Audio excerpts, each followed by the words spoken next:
Vriende, die Here gaan vanmôre met ons praat. Julle kan julle Bybels oopmaak by Galasiërs hoofstuk 2.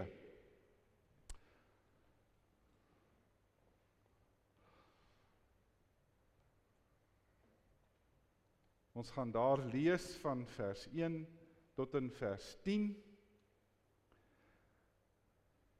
Net voordat Paulus hierdie hoofstuk skryf, praat hy met die gemeente oor sy eie bekering, wat met hom gebeur het op pad Damaskus toe en wat hy toe gedoen het. Hy is toe in die woestyn in, hy daar gaan verkeer vir 'n ruk en vir 14 jaar preek Paulus toe die boodskap. Hy preek die evangelie sonder die toestemming van die kerk. Hy word deur die Here aangestel as 'n apostel. Hy het nie gedink hy het die kerk se goedkeuring nodig gehad om die evangelie te verkondig nie, en hy loop toe vir Barnabas raak, en Barnabas sê vir hom, as jy begin by Handelinge 11, Paulus, dit gaan net beter vir jou wees, as jy goedkeuring van die kerk kry. Jy kan nie sommer net praat, en nie ook, jy weet, iemand het, wat jou ondersteun, wat vir jou kan uitstuur nie, en so gaan Paulus dan nou saam met Barnabas, Jerusalem toe, ons gaan vanmôre daarvan lees, en hy kom in Jerusalem, en die kerk sê toe, en hulle begin toe te stry met mekaar oor, nou vir wie is die evangelie? Is die evangelie dan nou regtig vir die ganse wêreld?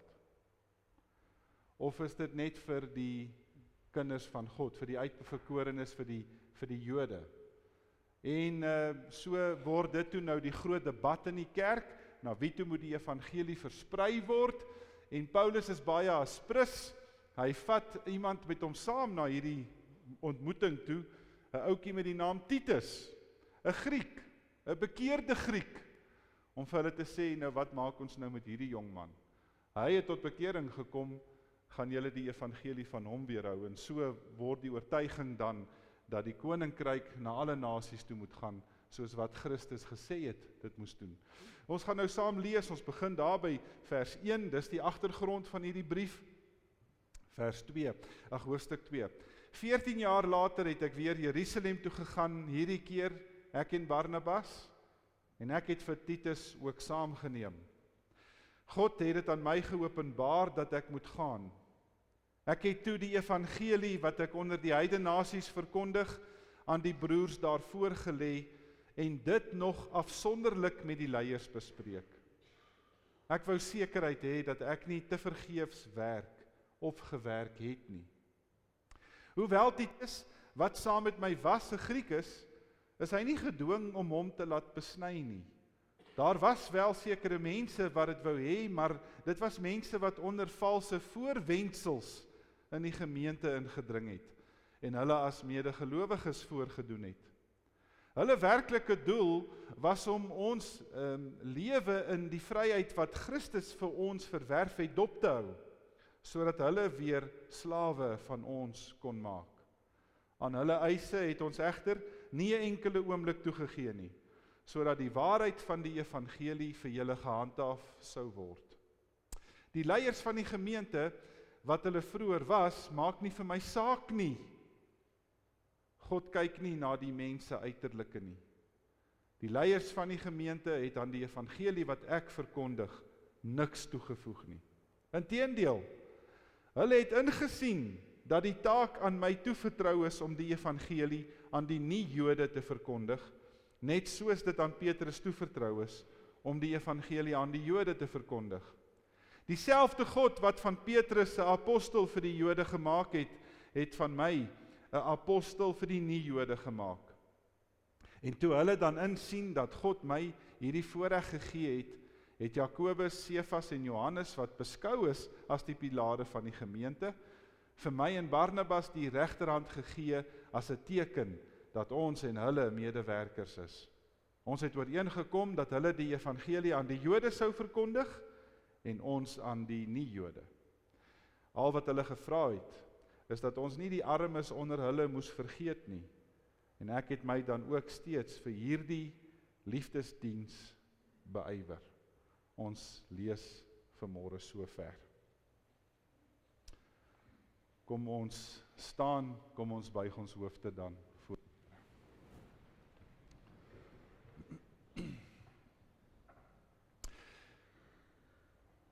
Hemelvader, ons staan vanmôre voor U woord en ons eer U daarvoor dat dit weer vars en weer nuut na ons toe kom op hierdie oggend wat U vir ons uitgeknip het. Dankie Here Jesus, dat dit in ons harte warm klop as ons aan U dink, as ons aan die evangelie dink en as ons vir U vra dat die woord vanmôre weer in ons sal werk. Dankie dierbare Gees, dat U elke denkbare sekonde van elke dag by ons is. Dat ons nie een oomblik van U verwyderd is nie. En ons kom vanmôre en ons kom vra, o Vader, kom steek ons agter die kruis weg, sodat die lig van Christus helder en duidelik sal skyn, dat ons daai lig sal sien en dat dit in ons harte sal werk. Dankie vir die evangelie en dankie vir U woord, wat vanmôre weer dringend en opnuut na ons toe kom. Mag dit met ons kom werk en praat in die dierbare naam van Jesus Christus, ons Here. Amen. Dankie vriende.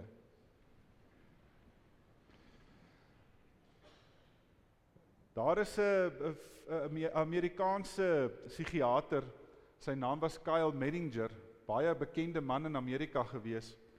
Kyle Medinger het eendag gesê, hy kan 70% van alle psigiatriese hospitale se getalle laat val. As hy dit kan regkry om die mense van vier woorde te oortuig. Jou sondes is vergewe. As hy dit kan regkry om daai sin vir hierdie pasiënte te gee en hulle te oortuig dat dit die waarheid is, dan sal alle pasiënte in psigiatriese hospitale genees word. Want Kyle Medinger het geglo dat die evangelie van verlossing die evangelie van vrymaking is. En as jy en ek vanmôre dit moet onthou en daaraan moet dink, dan is dit die meeste van ons se probleem in die wêreld vandag, in die kerk.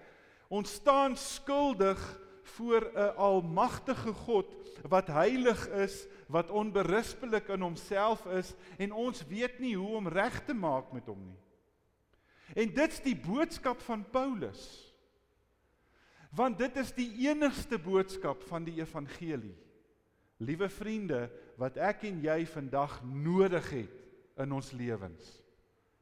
Daar is nie 'n ander deel van die evangelie wat ek en jy kan ophemel en kan meer maak en sê dit is wat die kerk eintlik voor moet staan nie. Daar's een boodskap.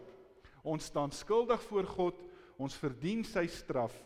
Christus kom in die wêreld, hy vernietig die sonde, hy sterf aan die kruis, hy maak ons nuut. Hy gee vir ons die ewige lewe. En ek en jy word deel daarvan as gevolg van ons geloof in hom. Dit was Paulus se bediening deur sy lewe. Dis wat hy vir 14 jaar verkondig het voor hierdie dag. Dis wat hy deur die wêreld gesê het in 1 Korintiërs 2 sê hy vir die gemeente, ek het my voorgenem om met julle oor niks anders te praat nie as oor Christus en as oor hom as die gekruisigde, want gemeente, dis die evangelie wat vrymaak. Sir Conan Arthur Doyle, ek lag vir die oom, hy was die skrywer van die Sherlock Holmes reeks, en hy was 'n groot poetsbakker, en hy stuur toe eendag 'n telegram vir 12 van sy beste vriende in Engeland, en die telegram het presies dieselfde gelees. Die telegram het gesê, maak dat jy wegkom, alles het uitgekom. Dit was eintlik net 'n grap, maar die koerante sê 12 van sy beste vriende het binne 24 uur Engeland verlaat. Al was dit net 'n grap. Want dit is die moeilikheid van jou en my as mens. Ons lewe binne in die slawerny van die sonde. En die dag as ons daarop uitgevang word, weet ons nie hoe om daaruit vry te kom nie. En nou kom ek vanmôre met hierdie gedeelte na u toe, en daar's 3 goed wat ek en jy vanmôre moet weet van die evangelie. Dat as die evangelie van Christus op die spel geplaas word, is die eerste ding wat verskriklik belangrik is, ek en jy moet instaan vir daardie waarheid. As die evangelie van Jesus op die spel is, moet ons instaan vir daai waarheid. Paulus word opgeroep Jerusalem toe. Hy is nie die leier van hierdie besending nie, Barnabas is. Barnabas en Paulus besluit om vir Titus saam te vat. Jy kon nie 3 meer uiteenlopende mense gekry het nie. Barnabas was 'n Jood uit Siprus. Paulus was deel van die Fariseer, die Joodse raad gewees vroeër in sy lewe. Hy het tot bekering gekom en hulle vat vir Titus, 'n Griek, 'n nie besnede Jood, 'n man wat tot bekering gekom het uit die heidendom, en hulle gaan op Jerusalem toe. Julle moet verstaan vanmôre hoe geweldig hierdie storie is. Want jy gaan nie net Jerusalem toe met enige iemand nie. Die ouens in Jerusalem het nog nie eintlik vir Paulus eers vertrou nie. Maar hulle hoor van hom en hulle hoor van sy bekering op pad Damaskus toe, en vir 14 jaar gaan Paulus en hy preek die evangelie, hy verkondig dit soos wat hy kan, soos Petrus vir ons sê in 2 Petrus 3, tydig en ontydig. Maar Paulus het nog nie daai chap opgekry om dit te mag doen nie. En Barnabas sê vir Paulus, kom ons gaan net weer Jerusalem toe, want hier is iets belangriks, want jy sien gemeente, daar gebeur iets in die kerk. Die kerk van Christus lê 'n onus en 'n las op sy mense. Hulle sê vir die mense, as jy tot bekering kom in Christus, dan moet jy nog eers besny word. Dis belangrik vir jou om eers daai ritueel deur te gaan. Die tweede ding wat jy moet doen is, jy moet onthou dat ons deel is van die Mosaïese wette. Ons moet die wette nakom soos wat dit vir ons oorgelewer is van ons voorouers af. En Paulus kom saam met Barnabas in Jerusalem aan met hierdie een belangrike ding. En gemeente, dit is vanmôre belangrik. As die evangelie van Jesus nie genoeg is nie, dan sal niks genoeg wees nie. As ek en jy wêreldse norme en wêreldse standaarde wil gebruik om mense by die kerk te wil laat aansluit, dan is die evangelie van Christus onder drang. Want as die evangelie van die verlossing van Jesus nie meer genoeg is nie meer genoeg is om mense vry te maak nie meer genoeg is om mense van hulle sondes te verlos nie, dan het die kerk haar roeping, haar boodskap, haar krag verloor. So Paulus is baie aspres. Hy laat Titus, 'n Griekse bekeerling, saam met hom Jerusalem toe gaan. Hoekom doen hy dit? Om vir die kerk in Jerusalem te wys, broers, julle kan nie die poorte van die hemel vir mense toesluit op grond van hulle etnisiteit nie. Net omdat hulle nie gebore Jode is nie, gee nie vir julle die alleen mandaat of die alleen reg om te besluit wie mag die evangelie ontvang en wie nie. Want Paulus wou die intensiteit van hierdie leiers in die kerk gaan toets het. Wie is dit waardig om die verlossing van Christus te ontvang? Ja, natuurlik het Jesus gesê, ek het eers gekom vir die huis van Israel. Maar Jesus het ook gesê in Handelinge, as die Gees oor julle kom, sal julle my getuies wees tot in die uithoeke van die wêreld. En dit is wat Paulus net wou probeer het. En hulle stap daar in Jerusalem in. Gelukkig was Titus nog nie 'n besnedene gewees nie, so die boodskap van Paulus was duidelik gewees. Broers, hierdie man het uit die heidendom tot bekering gekom. Mag hy toegelaat word in die kerk of nie? Hy is nie besny nie. Hy het nie die wet van Moses gehad nie. Maar hy is 'n bekeerling. Hy het vir Jesus Christus aangeneem as sy verlosser en as sy saligmaker. En as jy aan die einde van vers 2 lees, wou Paulus hierdie in geheim met die Joodse leiers uitgaan klaar. Hy wou met hulle dit sensitief hanteer. Want die kerk het op die punt gestaan van 'n baie moeilike saak. Gaan ons aan die kant van Moses of aan die kant van Christus staan? Dit is amper soos vandag om Afrikaner te wees en te braai. Dit is deel van jou identiteit. Die Jode wat tot bekering gekom het, dit was vir hulle 'n identiteit gewees. Ons hou vas aan die wet van Moses. Paulus sê, dis nie meer nodig nie. Dis soos vanmôre om vir Dominee Joe te sê, jy mag van nou af nie meer braai nie. Ek sal dit nie maak nie. Die tweede ding wat gebeur wanneer die evangelie op die spel is ek en jy moet saamwerk om die waarheid vas te hou. Die punt van hierdie gedeelte eintlik vanmôre is so ongelooflik. Liewe vriende, is dat ek en jy maak nie saak wie ons is nie. Is almal gelyk voor die troon van God. Nie een van ons is belangriker of meer as die ander nie. Voor die genadetroon van die Here maak dit nie saak of jy in 'n paleis woon en of jy op straat is nie. Want die genade van Christus maak almal gelyk. En dit is die rede hoekom Paulus vir Titus saam met hom gevat het Jerusalem. Is om vir die leiers in Jerusalem te gaan sê en te gaan oortuig. Ek verstaan dat julle graag die evangelie aan die Jode wil bring, maar die Here roep my vir die heidene. En as ek en jy vanmôre eerlik met mekaar moet wees, sê Paulus vir hierdie leiers, as ons onder God se genade en onder sy troon leef in die liefde van Christus, maak dit nou nie meer saak of iemand 'n Jood of vry, of 'n slaaf of 'n Griek is nie, of 'n man of 'n vrou nie.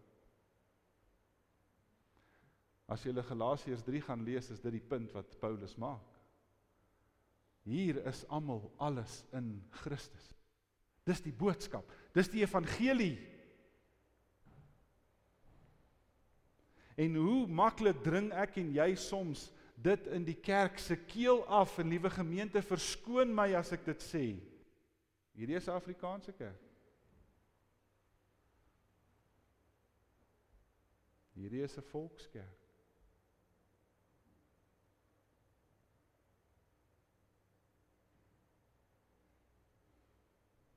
Wanneer die evangelie in 'n mens se hart indring,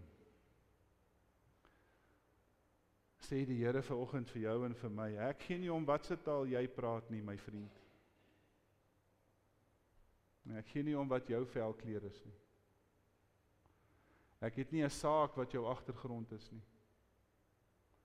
En ek het nie 'n saak waar jou voorouers vandaan kom nie, of jy 'n Nederlander is, of jy 'n Asiat is, en of jy 'n Suid-Afrikaner is, en of jy 'n Amerikaner is.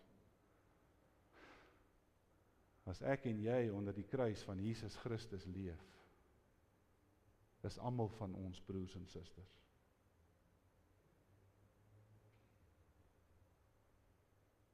Titus wat 'n Griek is, wat nie eens Hebreëus kon praat nie, word in Paulus se bediening ingetrek as een van die grootste leiers in die kerk. Julle sien, dit gaan nie meer oor jou identiteit van die wêreld nie. Dit gaan nou oor jou identiteit wat jy is in Christus. Dis die evangelie van genade, en dis die evangelie wat op die spel kom. Wanneer die wêreld van jou en my daai vraag verlang, wie is julle? Ek verkies om in my eie taal te aanbid. Ek dank die Here vanmôre dat ek dit nog steeds mag doen. Maar ek en jy moet nooit dink ons is belangriker as ons kultuur nie.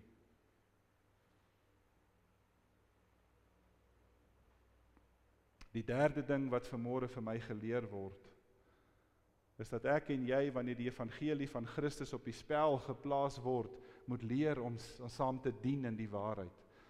Die wêreld kan met sy dinge aangaan. Kyk wat doen Paulus in die einde van daai vers. Hy sê in vers 10, ek sal aangaan om die dienswerk van die armes te behartig. Dis wat die kerk van Christus doen. Kerk van Jesus is gelyk aan diens. Dis wat ons is genade-uitdelers. En of die wêreld dan intussen beklei met mekaar en stry met mekaar, sal die kerk van die Here in die gange van die lewe stil en rustig voortgaan en gaan dien waar ons kan, gaan help waar ons kan, gaan uithelp en gaan red en gaan heel maak en gaan gesond maak waar ons kan. Want dis hoekom ons kerk is. As die evangelie van Christus my nie soontoe noop nie, dan is die evangelie op die spel. Daar is navorsing gedoen deur George Brown. Hy was 'n ongelooflike navorser. Princeton het in 2012 sy werke bekend gestel. En wat hierdie Brown gedoen het, was hy het gaan kyk wat was die tendens in die wêreld in die 4de en 5de eeu, want daar het 'n massiewe shift gebeur in die 4de tot 5de eeu na Christus. Tot en met toe, in die tyd van Paulus, was arme mense gesien as randfigure. Hulle wat nie genoeg gehad het nie, was gesien as dis jou eie skuld dat jy is waar jy is. En jy moet self daar uitkom. Maar in die 4de tot 5de eeu het daar iets gebeur in die wêreld. Die Christendom se boodskap het oor die ryk van die Romeinse regering gespoel. En vir die eerste keer het arme mense 'n identiteit gekry. Want dit het nie meer gegaan oor hoeveel jy in jou sak het nie, maar hoeveel jy in jou hart het. Die evangelie van Jesus moet genoeg wees, vriende, om oor jou identiteit te breek. Die evangelie van Christus moet vanmôre meer as genoeg wees om jou vooropgestelde idees van jouself en ander af te breek. En die evangelie van Jesus Christus moet groot genoeg wees, sodat ek en jy kan besef enige iemand voor my, langs my, agter my en om my is net soos ek. Want ek was ook arm. En ek was ook verlore. En ek was ook so voor die Here dat ek niks gehad het nie. En as die Here Jesus my nie in homself vergewe en versoen het nie, dan sou ek nie vanmôre die evangelie van die hemel gehad het nie. Wanneer die evangelie van Christus op die spel kom, moet ons opstaan vir daai waarheid. Ons moet dien in daai waarheid en ons moet saam werk in daai waarheid. So wat kom sê hierdie gedeelte vanmôre vir jou en my? Gemeente, dit is vanmôre so, dat ek en jy baie keer 'n opgestelde idee het van wie verdien die genade van God en wie nie. En baie keer regverdig ons onsself deur te sê, daai persoon mag dit nie kry nie, want kyk wat het hulle gedoen. Maar kan ek vanmôre net afsluit met hierdie woorde om vir u te kom sê, dat as die evangelie van Christus nie deur die hande van Paulus hulle geloop het nie, as hulle nie daai dag Jerusalem toe is nie, en as die kerk van Jerusalem, die leiers van Jerusalem, nie vir hulle gelyk gegee het om te sê, ons sit alles agter ons. Ons sit die Mosaïese wette agter ons sit die besnydenis agter ons sit al hierdie Joodse onisse agter ons, want die evangelie van Jesus Christus is meer as genoeg om 'n ganse wêreld te red. Dan wil ek vanmôre vir u kom sê, jy sou nie vandag hier gesit het nie.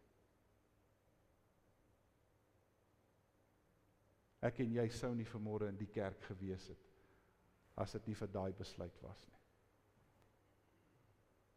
En so baie keer weerhou ons dit van ander. Is die hele doel van die gelykenis van die saaiër nie juist dat jy net moet saai nie?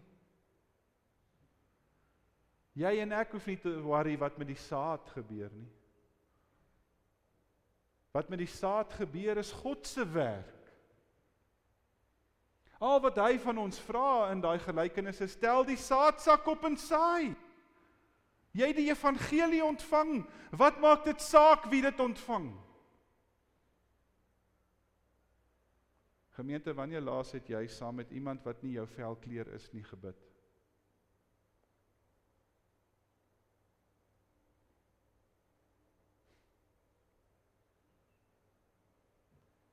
Wanneer laas het jy saam met iemand gepraat wat nie jou geloof het nie?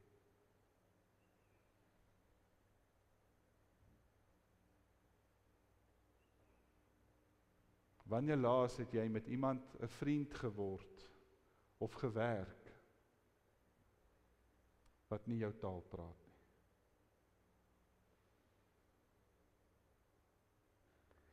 Ons wêrelde het so klein geword. Terwyl die evangelie veronderstel was om jou wêreld so te maak. Moenie vanmôre vir my daaroor kwaad wees nie.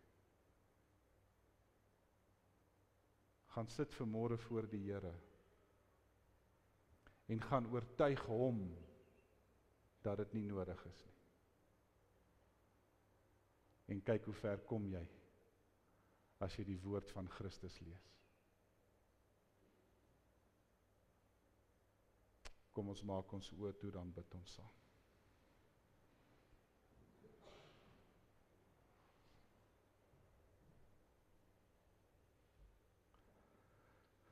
Here Jesus, ons het nie 'n westerse houvas op die evangelie nie.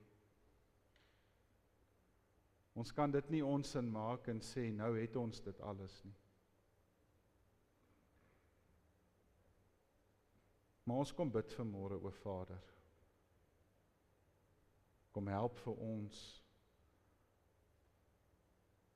om die evangelie van Jesus vir almal te gaan gee, dat hulle ook onder die geklank van die woord sou kom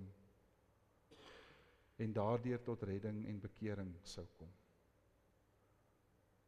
Help ons om nie 'n monopolie daarop te plaas vir ons eie en onsself nie. Maar Here, dat ons 'n dringendheid sal hê vir die verlore gaande wêreld om ons.